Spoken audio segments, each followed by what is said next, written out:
take your seats. I'm Scott Westerfield, Brown Class of 79. Welcome to this event at the Newport Coast Community Center. Welcome for this gathering of university friends and family. I'd also like to extend a special welcome to Amy Jacobson, Brown's West Coast Development Director, and Priscilla Lee, West Coast Assistant Director of Regional Engagement. Could you wave, Amy and Priscilla? There you are. Thank you very much for helping. I'd also like to ask our volunteers and board members of Brown Club Orange County to rise, please. And that would be Aaron, you, not all of us are here tonight, but they are the backbone of this club. And Victoria, you're right. They are the backbone of this club, and thanks to all of you for supporting this event and all the events that we host for the local Brown alumni community. So I have the pleasure of serving as president of Brown Club Orange County, as a board member of the Brown Alumni Association, as co-chair for the BAA's Regional Strategy Committee, and as an alumni interviewer. These activities give me the opportunity to be an ambassador for Brown in Orange County and to support Brown's mission off and on campus. I believe the involvement of Brown community members in Orange County is really important to the university's continued growth and success, especially as California has become a larger and larger source of matriculating students to Brown. And I'd like to highlight, for example, the incredible role our alumni play in promoting the benefits of a Brown education to prospective students from the OC. This year we have 10 Orange County students who've matriculated, and we're delighted that some of them and their parents could join us tonight. If you are a Brown parent, a potential applicant, or a current or newly admitted Brown student, could you please raise your hand? Pretty good contingent here. Let's give them a round of applause. So tonight you're going to hear more about the steps being taken to ensure the future excellence of teaching, learning, and research at Brown. I hope these ambitious plans will motivate you to strengthen your ties with the university now and in the future. But first, it is my great privilege, and I want to say a few words before I get up. My great privilege to introduce our special guest speaker, the 19th President, CEO, and Chief Ambassador of Brown University, Christina H. Paxson.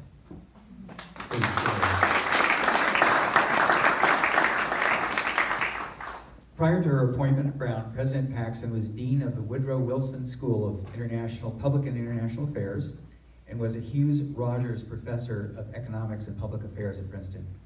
We like you anyway. We won't hold it against you. Soon after her arrival at Brown, Christina began working with students, faculty, and staff to develop Building on Distinction, a 10-year strategic plan launched in 2014 that is shaping the growth and progress of a university committed to addressing the defining challenges of the 21st century.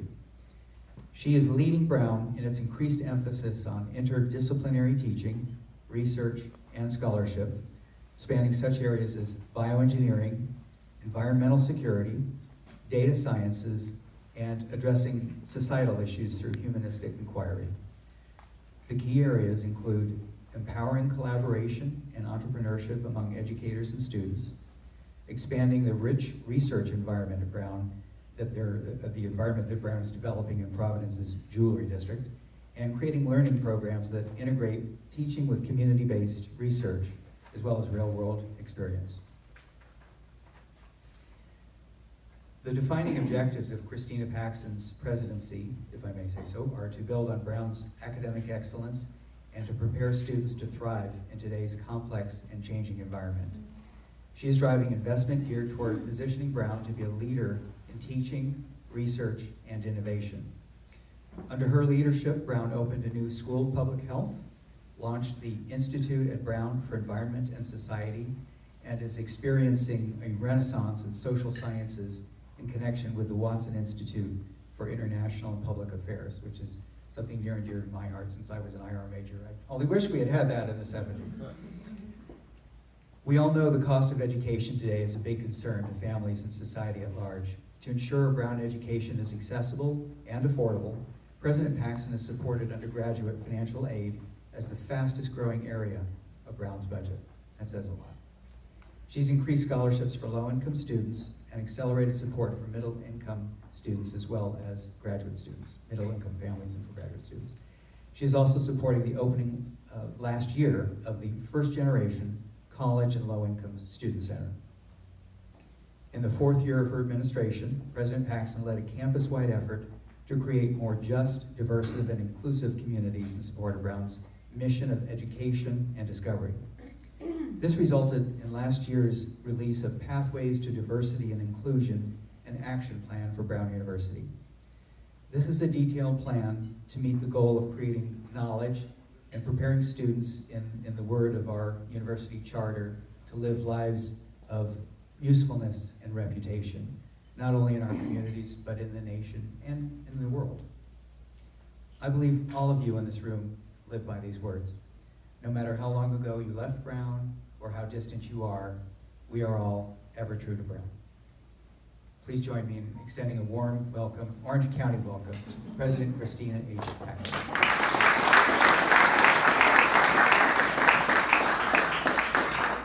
Thank you so much.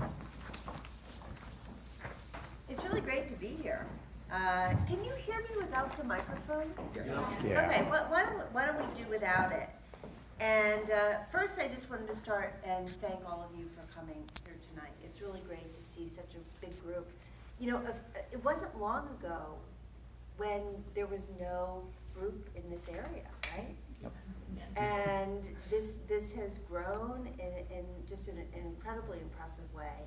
And it's wonderful to see how people who are involved in the Brown Club of, what do you call it? Brown Club Orange County. Of Orange County, so it's no longer SoCal, it's Orange County specifically. And it's been wonderful to see it come together and really come alive. And I know faculty who come out here to talk and other people have had really wonderful experiences. So thank you for being part of this group. I want to thank Scott and Ed and Chio and everybody else who is on the board of this group for what they're doing. I love being out here. I've been out here. I got out here last night. I spent today looking at different performing arts centers in the area because Brown is developing a new performing arts center. You can ask me more about that during Q&A, but it's been a really nice day, and I'm glad to be here. So what I wanted to do was to take a few minutes just to give you a bit of a recap on the year last year, and then talk a little bit about where we're going, the vision for Brown, but mainly what I want to do is leave time for you to ask me questions and us to have a conversation, which I always think dealing with people from Brown is the most interesting thing that we can do.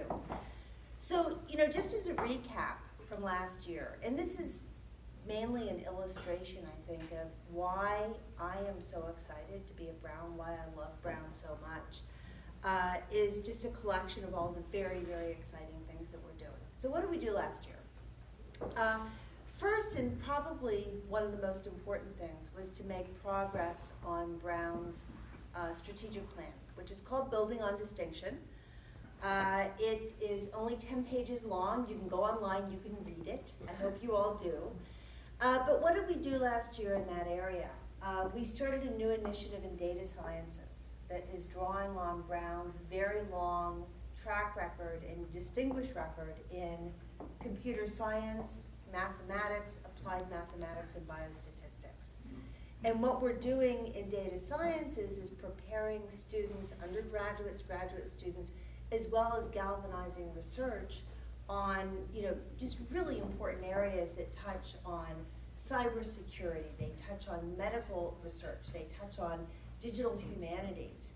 And my goal is that students who come to Brown, almost all of them, now I know Brown students have a choice, almost all of them will leave with some sort of digital and data fluency as they go out into the world. So that was very important. We've made progress in the arts, and we can talk more about that later.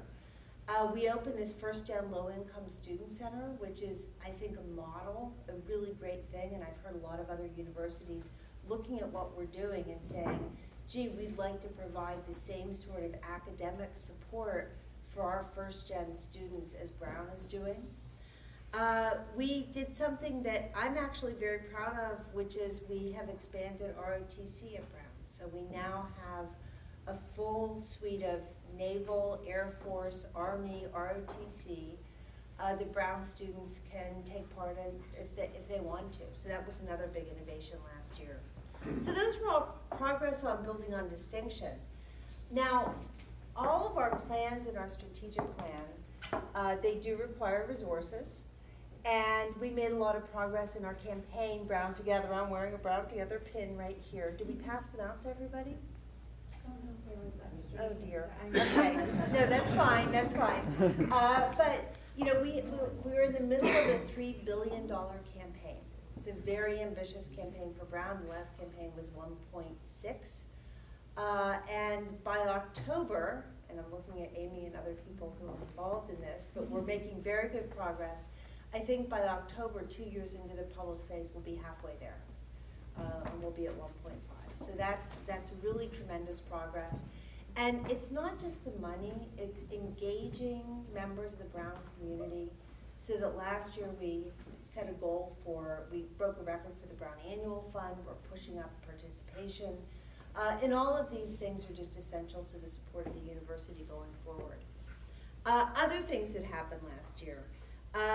Academic excellence is very important to Brown. We want to be the best university that we can be in terms of how we advance knowledge and how we prepare students.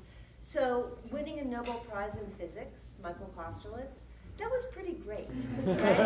And you know, it's funny, you wake up in the morning, they announce these things really early, and I was looking online and this pops up. I had no idea. I was like, I better get to the office. And I called my communications director. It's going to be a busy day. The thing that was amazing was we couldn't find Michael. And he was off. He was in Helsinki, and it took until about noon to find him, and he didn't know that he'd won. And it was a great story, but really wonderful for Brown. We found out last year that we have won more Fulbright scholarships than any other university in the country, right? That's incredible, and I think it speaks to the fact that we're preparing students who combine kind of a passion for doing good globally, as well as very rigorous academic standards, which is what the Fulbright really puts together.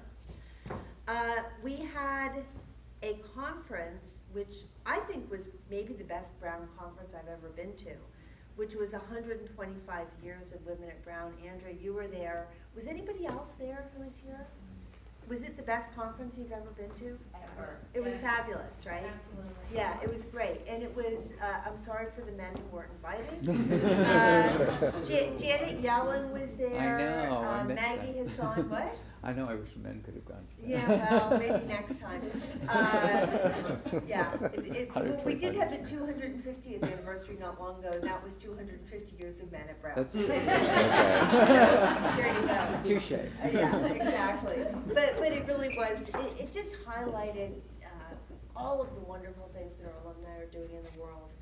I have personally been doing a lot in the last year and for some time to promote Brown's values, both at the university but also, you know, out in the world, and let people know what we're about. We may get to this in Q&A, but it was a really difficult year last year. I think, you know, the political climate changed very quickly. We are a liberal campus. We have conservative students too, which is good. But it was an interesting time. I actually did a Washington Post panel just about a month ago that was on freedom of expression in universities, and I was on with the president of the University of Chicago, who used to be provost at Brown. And we talked about how important freedom of expression is to academic freedom, and why it's so important for advancing knowledge in the world. So that was interesting, and it's a message that I keep trying to push out there, not only to members of our own community, but to the world at large, so they know that Brown stands for academic freedom, freedom of expression, as well as fostering a community of mutual respect, where people feel comfortable. So those are things that are very important. So that was sort of 1 year at Brown. Any one day, it's Brown Together, it's a strategic plan, it's we have a great new diversity and inclusion action plan, which was mentioned. moving that forward. So a very varied set of things, but all of them are really geared towards advancing academic excellence in the university and raising the standing and reputation of Brown nationally as well as globally. That's what we're doing. So looking forward, next 5 years, I was just reappointed, so I finished my first 5 years. It's amazing that I've been there that long. I'm very happy, and it's a really interesting time because now it's like, okay, first 5 years, what's up next? And a lot of people have come up to me and said, okay, so you did these things the first 5 years, so now you're going to do something completely different in the second 5 years. And my answer is no, that's actually not the way it works. We have a good plan. We have a plan that builds on Brown's very distinctive strengths, the things that make Brown special. In my first 5 years, I think we've laid out some architecture that is going to really be important for the university going forward. And now the goal is not that we're not going to start new things, but I think the goal is really to take what we've done, make them stronger, better, increase the quality, the value of the institution overall. So those are my goals. When I think about what's so special about Brown, I'm very convinced. Now I'm a little bit biased. I am the president. But I do think that what Brown has to offer is more relevant to the world than it's ever been, right? I mean, you look at what Brown does. It offers this amazing open education. It offers a collaborative learning environment. It challenges students to take responsibility for their education and move knowledge forward in very interesting and creative ways. And you look at the challenges that the world's facing now, they are not simple challenges. They're complex challenges, and they require people who can collaborate, who can think creatively, who can work in groups with people who think very differently than themselves. So when I look at the Brown students who are coming out of the university, they have the skill set, they have the way of thinking about the world and the set of values that we need now more than ever. Just three things really that I think make up the Brown difference, the things that make Brown so special. And one is that we have a very long-standing, very fierce commitment to innovative student-centered learning, right? That's probably best embodied in the open curriculum. We used to call it the new curriculum. Next year will be its 50th anniversary. Right? So it's not so new anymore. But a lot of what we're doing is saying, look, let's take this concept of an open education, education without borders, and let's think about what that looks like in the 21st century. Because when it comes down to it, the underpinnings of the open curriculum, what it does, is that it says to students, look, you're going to come to Brown, you're going to study what you love. And what that means is that students are not on this forced march through a confining curriculum. They're studying things that are going to move, take them where they want to go in life. And what it means is that they have a passion for their learning. They work harder, I think, and learn more than they do in many other settings. So, that part of what Brown does is going to remain. What we've been doing is a lot of things like creating a new Center for Entrepreneurship that gives students opportunities to take what they're learning in the classroom and apply them in the world in really interesting ways. We're creating a program in engaged scholarship where within students' concentrations, whether it's theater arts or engineering or environmental science, they have the opportunity to take what they're learning in the classroom, work out in the community with companies, with not-for-profits, take what they're learning, apply it, bring that application back to Brown, and do this kind of engaged research where they're combining those two things in a very impactful way that's the kind of way that we can take what we're doing with the open curriculum and move it into the next century. I think it's very exciting. So that's student-centered learning. The other hallmark of Brown, and I learned this very early in my time there, is an approach to collaborative learning and collaboration in research that is incredibly different from any other university that I've ever seen. Right, it really is. And what you see is collaboration between faculty and students, right? Students are really partners in discovery. And what you also see is a lot of work across disciplines. And this is something that, you talk to a lot of other university presidents, at least I do, and they say, oh, we're doing interdisciplinary work, we're trying to get, the people at our nursing school to talk to people in our medical school, right? That's interdisciplinary. Okay. And, at Brown, this happens very naturally. So, you come in, you find out that there are people in neuroscience who are very interested in working with people in the arts. You find people in engineering who are working with people in the humanities. And it's just something that works. And I think the thing that's very interesting is that it's the open curriculum that has kind of infused itself not only into how the students interact at Brown, but how the faculty interact with each other. And that's really special. So, we're working on that. Just a couple examples. Last year, the year before, we started something called the Hassenfeld Child Health Innovation Institute. And this is a new institute that is focusing on developing solutions to some very pressing problems that affect children: asthma, autism, and obesity, right? 3 very different things. But when you think about them, all of them, if you want to address them, you have to start with understanding a lot of the molecular underpinnings of these conditions. But you also have to understand how they play out socially. You have to understand how the education system and the healthcare system has to adjust or work to support families and children who have these conditions. And so what the Hassenfeld Institute is doing is it's bringing together in a very collaborative way community-based providers, medical researchers, students, doctoral students, researchers in economics and social sciences to focus on these very specific conditions so we can look at them from bench all the way through to policy and practice.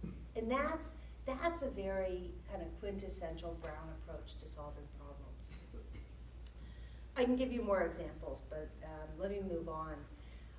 The third part of the Brown difference that I would talk about, and I think anybody here would agree with this who knows Brown, which is people who come to the university, they want to have an impact on the world, right? We're not an ivory tower. We have never been an ivory tower. And so the question has always been, how can you use knowledge and discovery to make a difference? And I see in faculty all the time, I see in students all the time, this very real and very intense desire to put what they're doing at Brown into service and to do good in the world. This can come from faculty, some examples. We have a faculty member who is taking this very innovative approach to work on malaria. I'm sorry, I forget your name. You were at Bradley Hospital, right? Yep. And do you know Dave? What's his last name? Who's working on malaria? No. I probably know. Yeah, he's in Miriam Hospital, so I think you might have come across him. But so this is something that's incredibly important. We have faculty members who are working on creating stronger democracies, who are working on improving economic policies for low-income families. And this work is always done in conjunction with students. When I see students, I have students who come into my office all the time. They come through office hours. It's the best part of my week, and often what they're doing is coming in to tell me about the really incredible things they're doing. So, just a selection from last year, Students who are working to create new sources of tidal energy. This is a collaboration between undergraduates and graduate students working in Rhode Island on tidal energy.